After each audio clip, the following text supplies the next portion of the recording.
માધુ બાપા, એ માધુ બાપા છે ને એને સત્સંગ કરતા ને રામાયણ, તો રામાયણમાં કયા શબ્દનો કયો અર્થ થાય ને એમાં ગુડ રીતે સમજાવતા. અને એને ખૂબ સત્સંગ, અને એને આખી રામાયણ છે કૃષ્ણ બાની, એમાં એક એક લીટીમાં કઈ લીટીનો કયો અર્થ થાય ને એમાં જે મુદ્દા હોય ને એને ટાક કર્યા છે. અને ગીતાજી કૃષ્ણ બાને મોઢે, પછી શિવ મહિમન મોઢે, અને ભાગવત નું તો થોડું ઘણું અહીંયા કરીએ. અને એમાં એ સત્સંગ સાંભળતા સાંભળતા સાંભળતા સાંભળતા કરતા કરતા કરતા કરતા કરતા એમાં કૃષ્ણને આ ભગવાનજીભાઈ અને ઓલા ભાઈ મળતા, બટુક મહારાજ. બટુક મહારાજ મળતા ને કે કૃષ્ણને બોલવાની ટેવ જય ભગવતી, અને બટુક મહારાજ કે જય ગુરુ મહારાજ. અને બે આમાં ભેગા થાય, અને પાછા કારખાનામાં પાછા ભેગા થાય.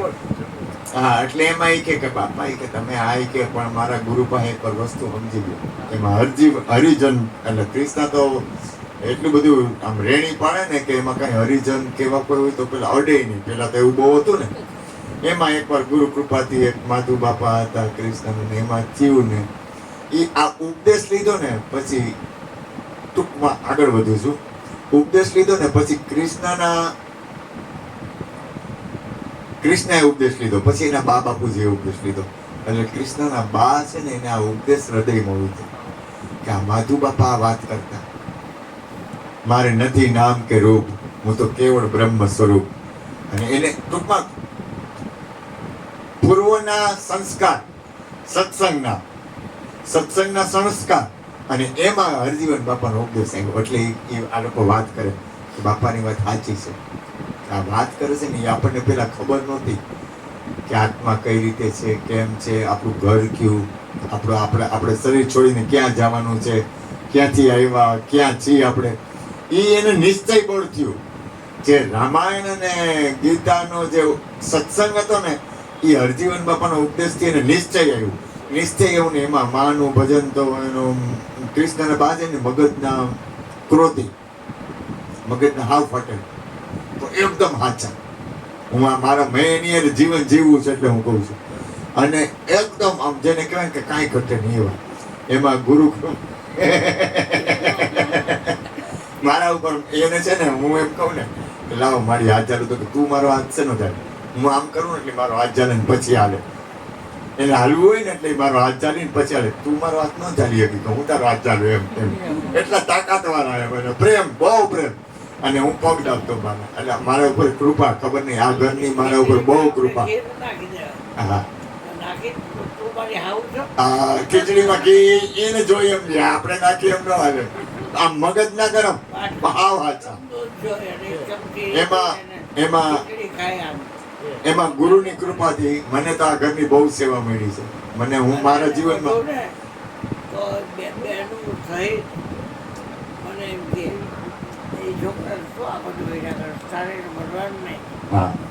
મારું તો બહુ બહુ.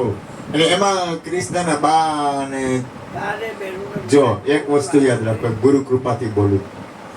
ગમે ત્યારે આપણને એમ લાગે ને થોડુંક અન્ન પ્રત્યે હોય તો ખાઈ લેવું, પણ એવું લાગે ને કે હવે આ શરીર કામ નથી કરતું ત્યારે અન્ન મૂકી દેવું. શું કામ ભીખા બાપુ? એમ લાગે કે આ શરીર એમ નથી તો અન્ન મૂકી દેવું શું કામ? સચિનભાઈ, કોઈને બોલવું હોય તો બોલો. કારણ કે આપણી અંદર અન્ન છે ને એ આપણા અંદરના ચૈતન્ય તત્વમાં, પ્રાણ છે ને એ આખામાં ફરતો, આખા બોડીમાં પ્રાણ, 5 પ્રાણ છે એ આખા બોડીમાં ફરતો હોય. પણ તમે અન્ન મૂકી દો ને એટલે પ્રાણ છે ને પૂર્ણ રીતે ફરે, અને તમારી અંદરની જે ગતિ છે ને એ ગતિ આખી ફરી જાય. તમારી અંદરની જે આજે હું તમને કહું એ છે ને, ક્યારે કહું છું ખબર છે? જ્યારે તમને એમ લાગે ને કે હવે આપણે આ શરીર એમ નથી, આપણું શરીર એમ નથી, ત્યારે અન્ન છોડી દેવાથી તમને ફાયદો થાય. વાસના ન રહેવી જોઈએ. અન્નની વાસના રહીને ખાઈ લેવું, એમ થાય શીરો ખાવો તો ખાઈ લેવું, એવું ન કરવું. પણ એ પછી એમાં કૃષ્ણના બાને છે ને પેટ આખું સાફ થઈ ગયું, ડાયરિયા થઈ ગયું.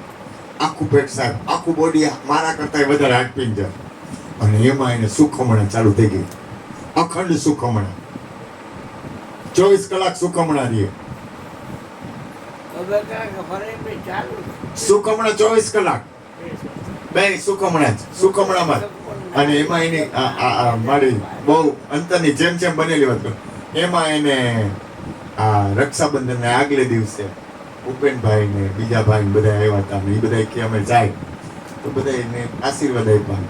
અને એની તાકાત જુઓ, એનો અંતરનો અંદર એનું ચહેરાનું તેજ અને એની તાકાત. એના ભજનને મારે વંદન કરવા પડે, કારણ કે મને એનો અનુભવ છે. અને એમાં બાપુ તમને એક વાત કરું ગુરુ કૃપાથી, એમાં મેં કીધું હું જાઉં, એટલે મારો હાથ પકડ્યો, મેં કીધું કૃષ્ણા બા મને રોકાવાનું કહે છે, મને કે તું રોકાઈ જા. મારો હાથ પકડ્યો, મને કે તું રોકાઈ જા. એટલે મેં કીધું માડી તો તું પગ દાબ ને મારે. એટલે રાતના 11, 12 વાગે, એટલે હું તો માના પગ દાબતો હતો. જ્યોતિમાં હતા, એ મારી બાજુમાં બેઠા હતા. કૃષ્ણ અહીંયા હતો, અહીંયા પાર્ટીશન હતું આડું, અહીંયા કૃષ્ણના બા બાજુમાં જ્યોતિમાં, અને જોશનાબેન અવારનવાર અહીંયા પૂનમ હોય ને એટલે 4 વાગે ને એટલે બધા પૂજા કરવા બેસી જાય, ગુરુની પૂજા કરે. બ્રહ્મ મુહૂર્તમાં 3:30 વાગે ને 3:30, 4 થાય ને એટલે બધા પોતપોતાનું ભજન ચાલુ કરી દે. કૃષ્ણ, જ્યોતિબેન, જોશનાબેન, બા બધાનું પોતાનું ભજન બ્રહ્મ મુહૂર્તમાં પૂનમ હોય ને એટલે ચાલુ થઈ જાય. હા 2 મિનિટ બાપુ, અને ચાલુ થઈ જાય. એમાં કુદરતને કરવું ને બ્રહ્મ મુહૂર્ત થયું, રક્ષાબંધનનો દિવસ. ઓ ભગવાન, રક્ષાબંધનનો દિવસ. એટલે જોશનાબેન હતા ને કૃષ્ણના મોટા બેન, એને આ કૃષ્ણા બેન એના ગુરુના ચરણ, દરેકના ગુરુના ચરણ પોતાના પર્સનલ, પોતાના ગુરુના ચરણ રાખે, અને ગુરુના ચરણમાં સુરતા રાખી અને ગુરુ મહિમા અને ગુરુના ભજન કરે. આ બધાને ટેવ જ. સવારના પોરમાં ફડાકે 3 વાગ્યા ઉઠીને નાઈ ધોઈ ફ્રેશ થઈને 4 વાગે ને 3:30 વાગે ત્યાં તો ગુરુનું ભજન ચાલુ થઈ જાય. હું તો બેઠો હતો, એમાં કૃષ્ણના બા જાગે, કૃષ્ણ જાગે, એમાં જ્યોતિબેને ગુરુના ચરણ દેખાડ્યા. કોને? બાને. ખાલી બાને ચરણ દેખાડે ને એટલે ખાલી આમ જ કહ્યું, જો આટલું, એક આંચકો નહીં, ખાલી આમ જ. આંચકો નથી આવ્યો હોય ને, આમ જો બોલું પૂરું. પૂનમ, રક્ષાબંધન, અને અહીંયા ભજન ચાલુ. કાંઈ તકલીફ નહીં, એક આંચકો નહીં, એક તકલીફ નહીં, એક અવાજ નહીં, ખાલી આટલું. હા, અને ધ્યાન ગુરુના ચરણમાં. વિચાર કરો કેવડી તાકાત, કેવડું બોલે. અને એટલે હમણાં રક્ષાબંધન આવે ને ત્યારે કૃષ્ણના બાની પુણ્યતિથિ છે, એટલે માં યાદી કરી. આટલે કીધું થોડું બોલો. હા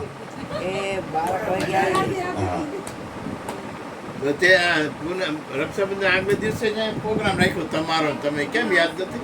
રક્ષાબંધન આગલે દિવસે છે. આગલે દિવસે તો વાંધો નહીં, પણ રક્ષાબંધન ને દિવસે નહીં. પૂનમ ને દી નહીં. પૂનમ ને દી તો અહીંયા હોય, બધા પધારજો. અહીંયા પૂનમ ને દી તો હાંજે.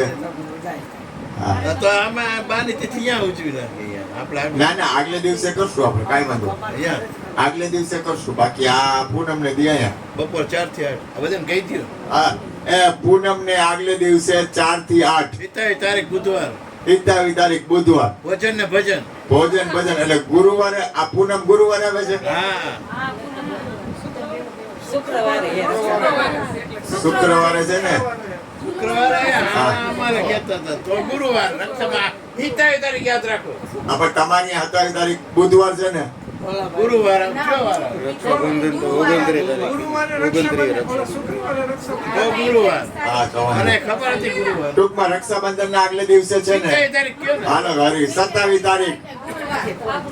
કાંઈ વાંધો નહીં. કોઠારિયા ગામના દરવાજે, 27 કોઠારિયા ગામના દરવાજે અને રક્ષાબંધન આવજો. 27 તારીખ કોઠારિયા ગામના દરવાજે. બોલો સદગુરુ મહારાજની જય. હાલો હવે સંતવાણી નો